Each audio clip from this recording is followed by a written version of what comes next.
Hi, everyone. Welcome to the Psychology and Spirituality, a Bridge to a Better Life discussion. I'm your host. My name is Marcia Trajano, and with me is my co host, Jussara Korngold. Jussara, hi.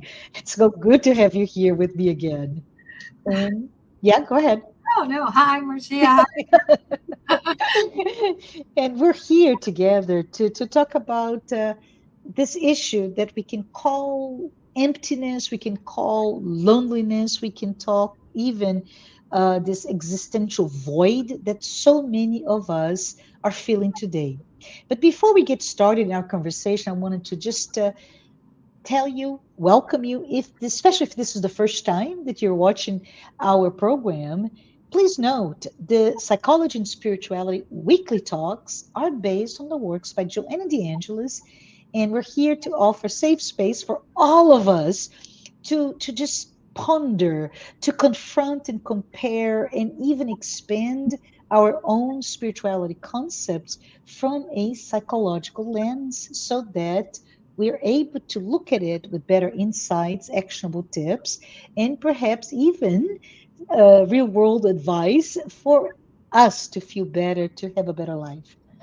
Note that this program is sponsored by several organizations, among others. There are the TV Mansão do Caminho, the United States Spiritist Federation, the International Spiritist Council, and AMI Brazil. For all the organizing bodies, thank you. Um, Please note that if you have any comments, any questions, any thoughts, feel free to put your notes, your comments in the chat window, and we will address them perhaps at a later program, if not today. But Jusara, let's talk about emptiness. I understand that Viktor Frankl, the Austrian neurologist, he was right psychologist, philosopher, and most important, he's mostly known as a Holocaust survivor. He introduced the term existential vacuum. And this term, right, is here to describe a condition that people, who, for whatever reason, they cannot find meaning in their lives. And because there's this void, this emptiness in terms of meaning, they are really prone to experience boredom, emptiness, loneliness. There's a lot of feelings or emotions that are attached to this, according to Viktor Frankl, a thought process. And he specifically says that the feelings of boredom leads to distress, right? So just that this concept to me is quite interesting because while Viktor Frankl, for example, he was talking in some of his books, he talked about the observation that many people, many of us, for instance, there comes Sundays and we don't have to go to work, you have extra time. And he noticed that they are not busy, but at the same time, they don't take this opportunity to be comfortable with themselves, to perhaps even contemplate the meaning of their lives as an opportunity to feel better, right? And Joanna de Angelis, I love it that she especially addresses this issue in my most favorite book, by the way, Existential Conflicts, where she devotes an entire chapter to it. And later on, and I always love to think about it, significance of the publication. But later on, she focused on an entire book, right, Empty Lives, on it. Why did I talk about the date? It's because it was published, Empty Lives. It was published the day that the World Health Organization declared the pandemic, right, in 2020, right, March 6th. So I thought it was very prescient of the everybody who put this together. Jusara, that it takes a while to get a book published, but I thought how important it was, that book at that moment. But anyways, this is just a side note. um, I bring this up because there's so many facets of that empty life, that a life without meaning. And I'd love to hear your thoughts on it, and maybe we can talk about root causes, perhaps, or some additional thought processes in this topic itself. Oh, thank you, Marcia. Hello, everyone. Welcome back to our program, our podcast, and the subject today. I think it touched us all. And first, I would like to start saying something that I mentioned a few times in our podcast. So when we talk about the growing pains, right? We look back, we look at history, and it seems that people until maybe 17th century or so, they didn't have any kind of, problems with existential void. And Mhm. it seems to be more specifically something that came after um, the age of enlightenment, the uh, a technical revolution, all of Yeah, those things, 20th century, 21st century, like we are now. And the way that we spiritists sees it is that since we are an immortal beings and we go through, this process as, of maturing, the spirit going through stages of maturity, we will be experiencing different things. So, what was suitable for me during my the age of the spirit during his infancy is no longer suitable now that I'm growing, that I'm going into an age of adolescence yeah, where we want to explore the world, we want to know more. And Joanna de Angelis in the book, actually, Existential Conflicts, she even mentions something about, because of all this industrial revolution, yeah. technological aspects, etc., we would think that we would have much more time to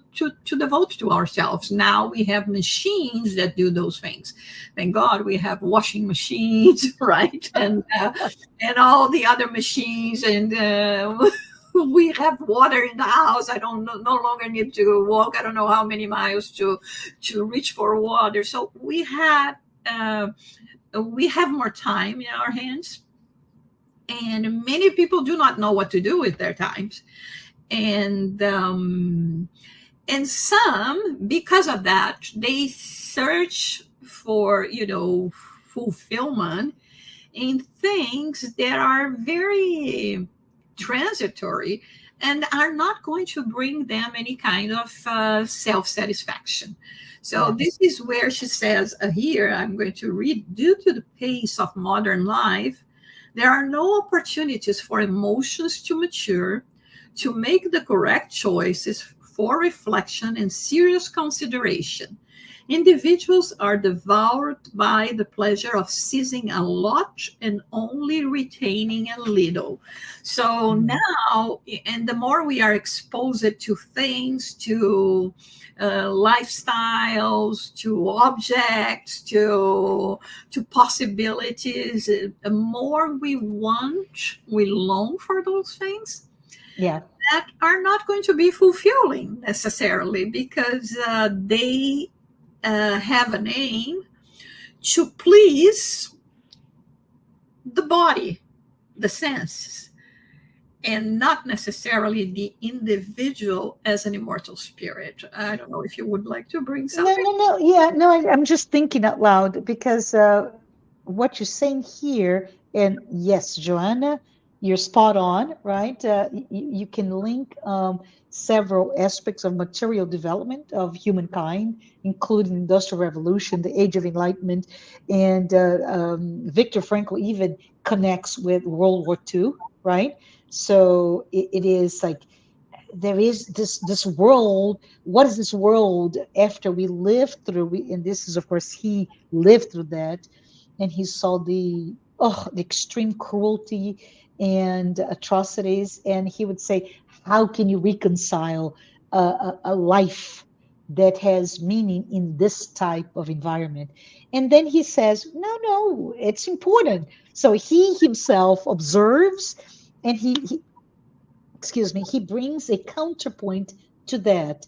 Um, what I was finding interesting, because what you're saying, with this lack of maturity, and the seeking of perhaps pleasures or something, I'm wondering, Josara, if this is directionally, um, we in our, infancy of our spiritual growth, if pleasure and, of course, survival instincts were what pulled us into the direction that we are today, right? That was the main force driving us to be what we are today. And we're talking about feeding ourselves, taking care of our young, etc., etc., just purely instinctual type of activities that you see in your pet or animals, right, in the wild. But I'm wondering if at that point, now, as you said, we come to our your spiritual youth, right, our adolescent stage, metaphorically speaking, and we need to explore. But then we kind of, I don't know if it makes sense to you, but does it make sense for us as we go through this, and like what is driving us to explore, and we end up exploring not from within, which is the paradox, right?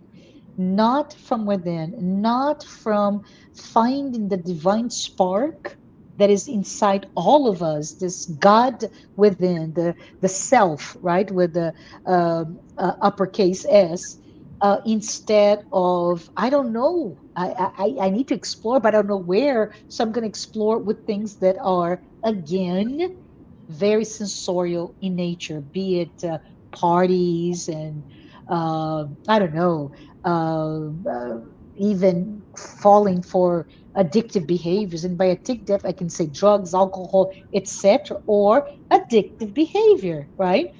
Workaholism or the shopaholic in all of us, all of those addictive behaviors, because we don't find that. The senses no longer fulfill us, but we haven't found in us the appeal or the mechanism to look at ourselves. Does this make sense to you? Yeah, absolutely. And I mean, it's if we had the answers for all of that, imagine those are the answers that we are all looking for. Mhm. Some of us are not even aware that we are going through this existential void, and Yeah, we try to say, oh, it's because the things that are happening in the world, or it's my work. We try to find excuses to look for the reasons why we are feeling this way on the outside and not on the inner, in our inner self, like you said. So mhm. it is easier for us just to, as always we have been doing, blame Yeah, everything that is not okay with us on others. So I mean, I just will say, it's the world, it's my family, it's my job, it's now it's crazy hot here in New York City.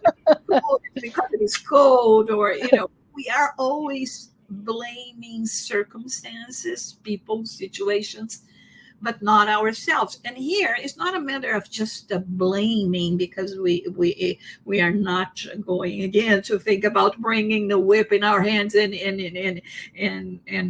start whipping ourselves. This is not about it. This is about the blaming here. What I'm trying to say is actually, to become aware, to start thinking, and really go into a quest, yeah. getting to know yourself. Just I this week, love it. Yeah. it came to my attention again, the that book that we have about a knight in a rusty armor, right? I mean, he has to go into a quest to Uh-huh.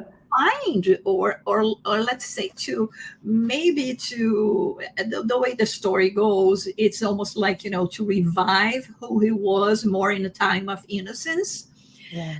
uh, where we let the world, the circumstances, the everything that is happening to, you know to put us in this armor that little by little is going to be rusted in a way that we cannot remove it anymore. So this is now, us, like you were saying before, trying to go into this quest of getting to know ourselves better.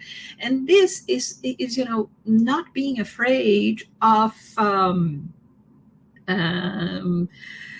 understand that we are all going to go through that. This is where, it is we are in the between, where Yeah. I don't like, dolls or little games or cars or dinosaurs anymore.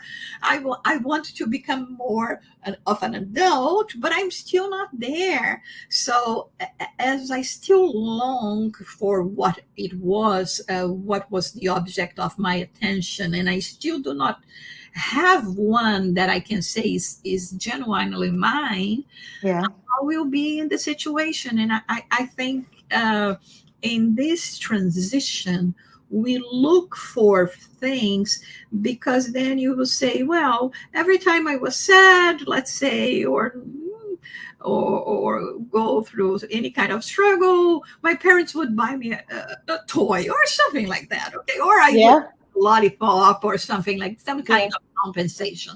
Now we go for compensations, and Yeah. compensations in this that will momentarily bring us a sense of happiness and being connected to the world may be what you were saying before, very bad choices like excess of alcohol, drug addiction, Or and whatever, right? Whatever is your drug of the day, the drug du jour, if you will. yeah, Yeah. exactly. Yeah. Can I say something, and just had it. It's a little off topic, but it's I think it triggered my thoughts here.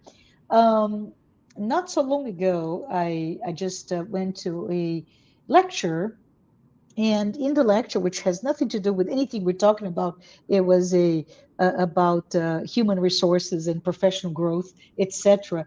And somebody brought up the idea of why, and this is really gender based more than anything else, why do so many women suffer from the so-called imposter syndrome, right? I'm here. I got the job. I have all of this, but I don't feel that I should be here, so I'm going to fake it until I make it. And this very high level Harvard professor and writer of many, many books, he says that it's exactly what you meant. It's that moment that we are in between. We are not there yet. We are no longer what we were. We're not there yet. And this person mentioned that it was so important for us to give us grace, to understand that those in between moments are important because they are again directionally right. You are becoming what you're not there yet, but you need to start to exercise a little bit like a little lion cub exercise fighting with the other cub, right? Until it can be ready to be in the wild by themselves. The other Sorry. point, yeah, go ahead. I just even think this again came into my mind, and this is again something that I say over and over and over again. And if you heard that Yeah, already, you're going to hear many more times. It's uh, the experience of the glass uh, yes, yes. half empty or half full, right? Hmm. So, in this transition, like we were saying, where I still do not feel like we were saying before, I just passed from the young age, the infancy stage, to more mature teenager years, but I'm still not in there, and no longer I do belong there. But we always forget that I'm just going through this in between phase Yeah. to reach something else because I went through the other phase. So Yes. this is a positive aspect of looking back. Yeah. Of course, with that comes everything that I learned. Children cannot do that. Women cannot do that. And you get my picture, right? Yes, those We cultural elements, right? we Yeah. come with all these restraints, Yeah. right? All these ideas that this is not appropriate for a child, or you are incapable of understanding this or that. And now I say, well, it seems that I transition. I go through a different phase of in my life, but of course, every different phase, every different stage that we go through, it's a time of learning, Yes. and we are going to build on top of what we have acquired already. So do not Yeah. look back. Do not let oh, because I was a child, I'm always going to be a child or have present child behavior. No, that child taught me to do this and that. I learned during this period, this and that, and now I'm going to expand, and so look for our potential. Sorry. Yeah. No, love it. Love it. Now I wanted to pivot to another Mhm. sideway comment, and I hope you forgive me, Jussara. But do you, I know, I'm sure you have heard the phrase, the brain abhors a vacuum, right? And it just means that our mind, the human mind, tends to seek stimulation, inputs. It basically does not like to stay in this idle or inactive space for long. And it also means that, or implies that, we do, this is a natural tendency, right? We do have this tendency to always seek out more information. We're seeking out experience. That's the teenage in us that you referred to. And that we are constantly processing, absorbing information in order to fill the gaps in our knowledge. So, what am I talking here? I'm talking about the fact that, like you mentioned, Jussara, that more than ever, and Joanna de Angelis speaks to that in both Existential Conflicts and Empty Lives books, right? She talks about the tremendous improvements in technology, freeing our time from menial type of labor at home or at work, etc. But instead of us being very good about preserving our time, we fill with something else. It's a this potentially natural tendency to just let me fill. If I have an extra, let's say, hour, it's going to be filled, and that hour may be filled in front of the TV, in front of binging some streamed series, or it can be watching, I don't know, TikTok or Facebook, Instagram, whatever is the new social media channel of the day, with inputs that are just quick snaps but can absorb you for actually more than an hour. So the question here that I'd like to bring to you, perhaps, Drew, is that this is almost a paradox, right? We are saying that on one hand, we don't have enough time, right? We're so busy, we don't have time, and we absolutely prefer to be busy. But then there's this paradox that, what is how can we do this? How can we um, address the invitation to slow down, the invitation to have that, it's the little story, right? The knight in rusty armor that you referred to be that knight that actually understands that the armor is rusty and it needs to right, to go in and keep looking, keep going inside to find ourselves. And I just wanted to perhaps have your thoughts on that paradox. Are we busy or are we not busy? Is this a natural tendency to stay busy, or is it a natural tendency to slow down? I don't know. What are your thoughts?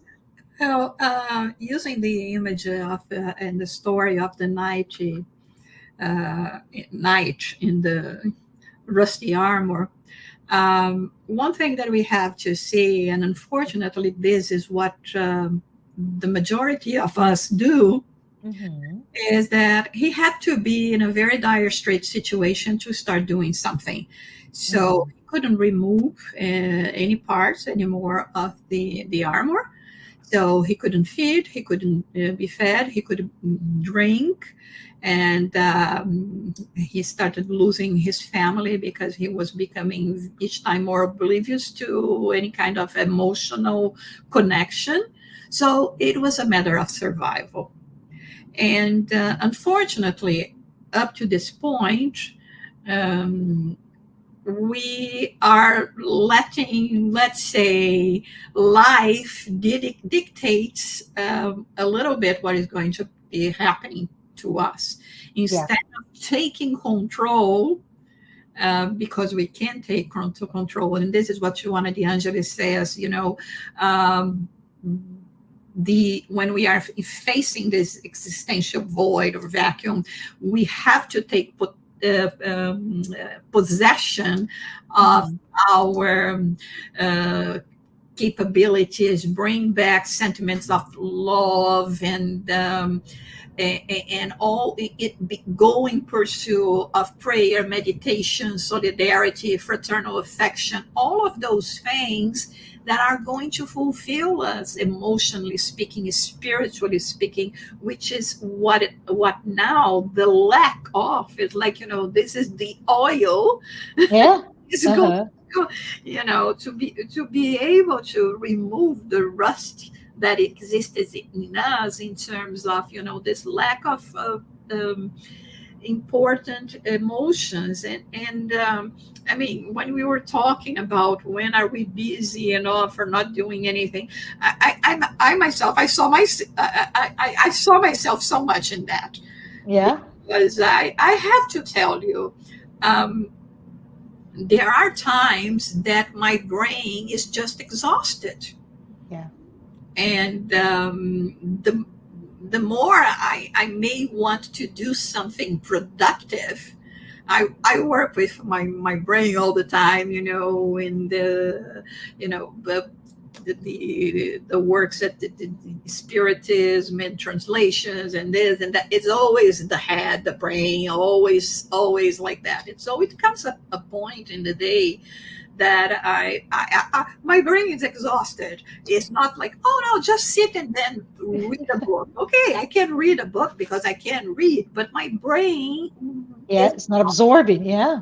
cannot Yeah. absorb anymore. So I go binge watch something, because it's like, it's removing, it's releasing all the extra charge. uh, Yeah. or I can do something else. I can go for a walk. I can do something else. But I mean, so I think that at this point, especially where we are, is not that we are saying here we are not entitled to 2 times of leisure, um, but we have to look for good choices, Yeah. right? And not just give ourselves to the whole time to things that are unimportant. And I was thinking, some of you may say, oh, Jussara, at the beginning of the podcast, that's something that, we have too much time on our hands. Not me, right? Now, let's explain that. Uh-huh. um, we may be, doing a lot, working a lot, but what is behind that? Yeah. Are you doing that, exerting yourself because of spiritual growth? Or because this is what the world expects from you? or because this is what is going to make you feel powerful or increase your wealth, or Mm. how many of us choose wrong professions, not really in accordance to our inclination, that just because it's going to pay more and then I Mm. can buy more, I can have more, and everything always just circling around material things. And again, we are not saying that this is wrong. This is what we understand. We have a material life. We have to take care of ourselves, and we are entitled, I don't know, to even some extravagances, but we are not just that. And this is why she says, be happy that you finally have I mean, Joanna de Angelis doesn't say that, right? I mean, in her words, be happy that now you have a washing machine, right? A dishwasher, you have a vacuum, right? That is not the Yeah. extension vacuum. You have vacuum, you have all those things, you have an elevator that you don't have. Like myself, I live in the 35th floor. I don't have to go up and down 35 floors every day. So yeah, thank God we have all that. We have the ACs, the air conditioner, that all of this. But uh, again, using our intelligence, using wealth to provide all these things that will promote well-being to human beings is very good, is very important. But it, but at the same time, because we are growing, and because there will be this longing of our soul of Mhm. understanding more. When we were a child, we couldn't understand many aspects of life, but when we start growing old, we want to understand more, more, deep things. We want to know better about relationships, right? We wanted to know better about our influence in the world. We wanted to understand why we are here, and if we keep on suffocating, Yeah. Yeah. getting into this path of knowledge, of understanding of ourselves, this is when, unfortunately, the more we try to think about it,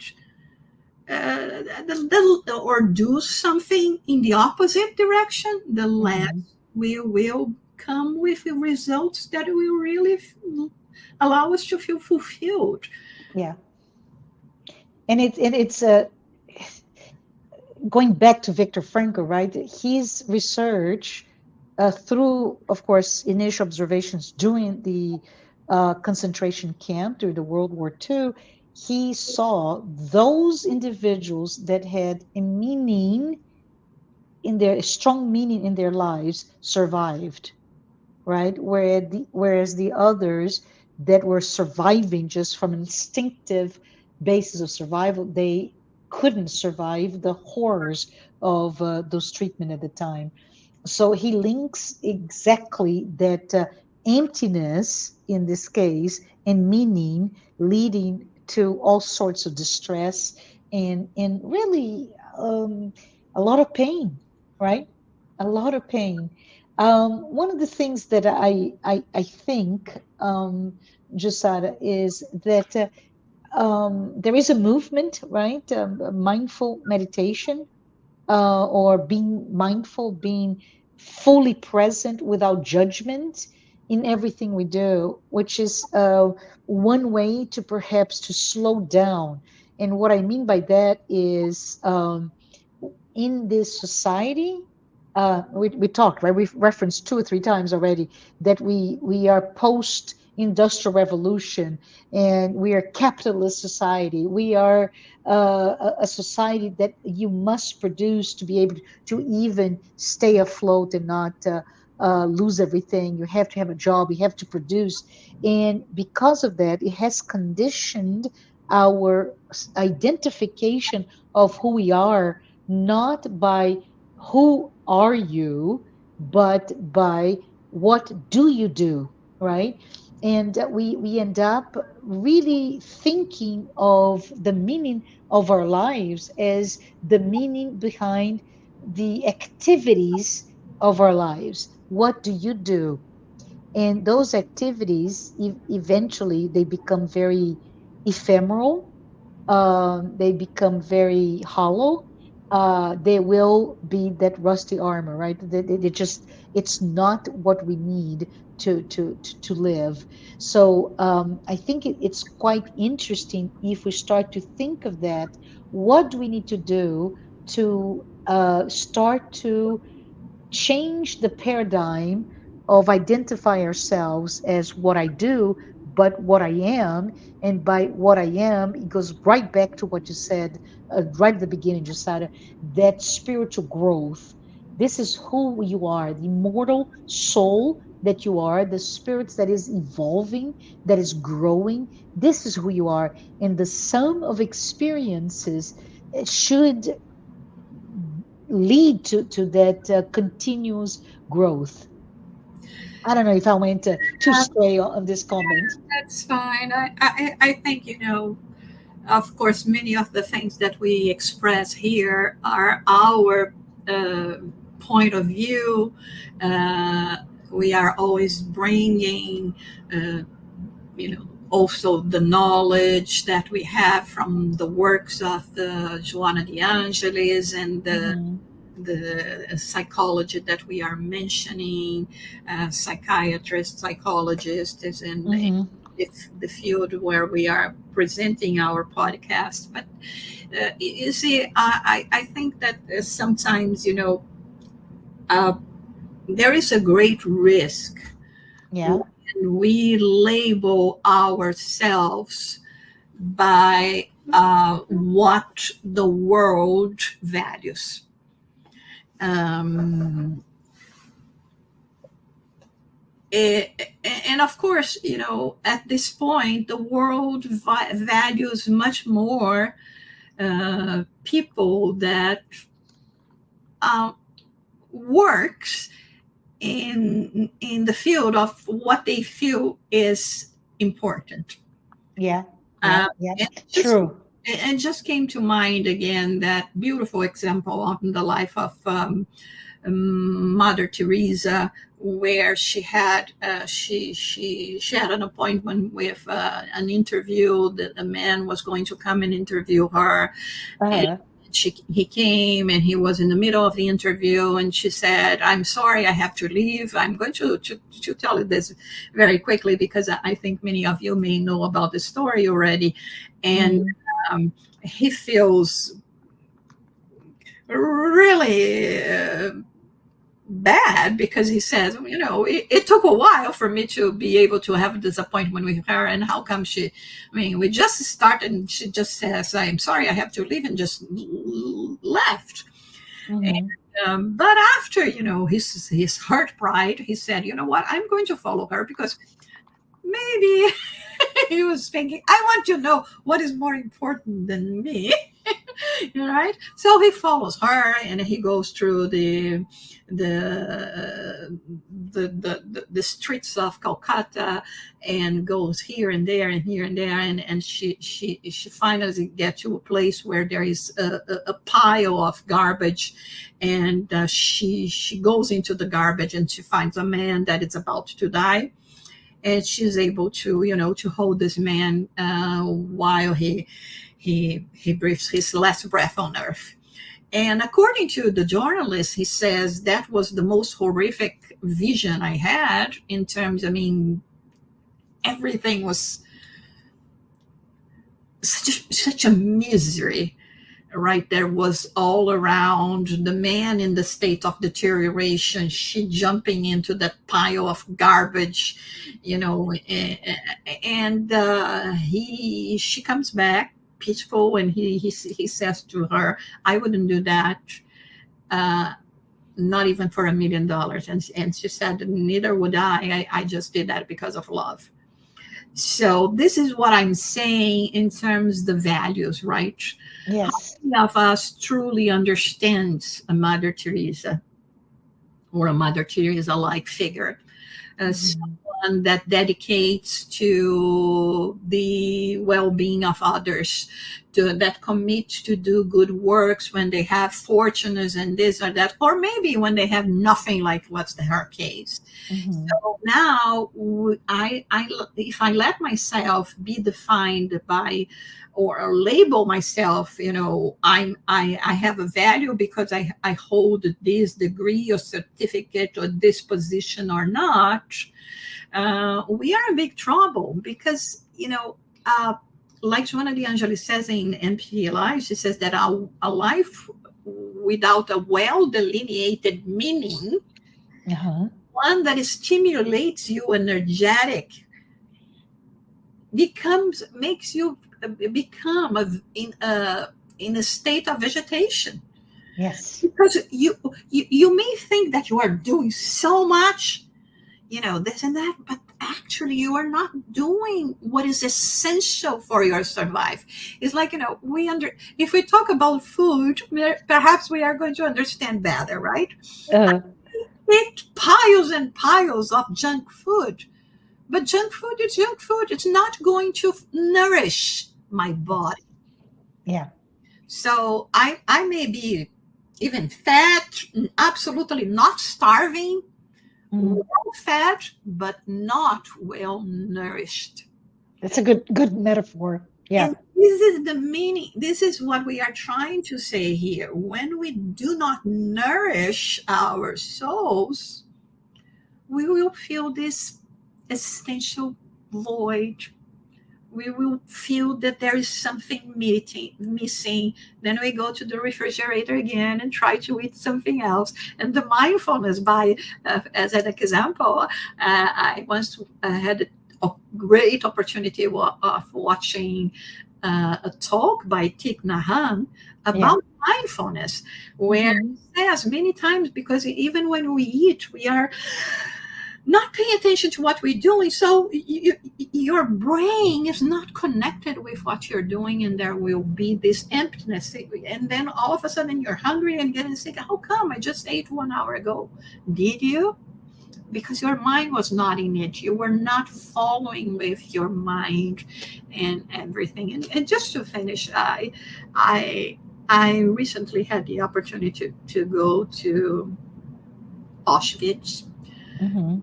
at Auschwitz, and having read the book by Viktor Frankl, and seeing everything that I saw there, it's absolutely extraordinary what he did, and how he still found strength not only to help those, to become a source of inspiration to all of those, but to survive himself, and then doing something about it. Uh, because there we were before, a lack of faith in everything, lack of faith in oneself, in God, in our culture, in everything. And being day after day reduced to a number, you even lost your name, which is sacred to each and every one. So you're no longer a person, you're a thing. And as the this how do I say, despicable Yeah. thing. That's Yeah. where they, and I mean, how can you maintain the sense of belonging, the sense of being a child of God, and, Mhm. and having this source of, or this power to go on? And this is when he comes with, man's searching for For meaning. meaning. and, Yes. and again, are you truly putting your values, or were you really spiritual, religious, and believing in life before? Because if you were, no matter what, no matter how hard the storm is, you are going to face it, and you are going to go out of it victoriously at the end. So this is, I think, what I No, would. this is beautiful, and I appreciate you sharing your experience at Auschwitz, right? It's not for everyone, by the way, but at the same time, everyone should have that opportunity to do this, to go through that. And of course, understanding lives such as Viktor Frankl, that it should be an inspiration to us, or the life of Mother Teresa, or many others that, like those two, have devoted their lives to something, but they also found meaning on a day-to-day basis. I just want to say that for us to conclude our discussion today, it's important that we really are courageous to not only understand that we are all um, owners of many dormant potentialities, right? And when we say dormant, it's because like the discussion of the imposter syndrome, right? We're not there yet, but it's ours, it's within, and that we should be able to be courageous enough to look for that internal God, or internal God with a small g. And that's what makes us a person. That is what makes us that individual, that child of light, as you said, Jussara. So let's see what we need to do, because if the process is not automatic yet, right, that the driving force is not there yet because we are in transition. Let's look for what we need to do to make it easy, make it attainable. And mindful meditation is one of them. But just out already, you mentioned prayer, moments of reflection. Oh, stop to have a cup of coffee or go for a walk. Anything without our mind just being completely burdened by things to do, worries to have, anxieties, fears, etc., etc., because that's, I'm afraid, not a very well lived life. Jusara, any final words before we say goodbye? No, just for us, let's just keep going, right? We have Yeah, to go, yeah, and we are receiving very good directives from Joanna de Angelis and others. So we are very grateful to all this, and to Divaldo Franco for being the vessel to bring this all to us as well. absolutely. With that, I'd just say see you next week. Thanks, everyone. Bye.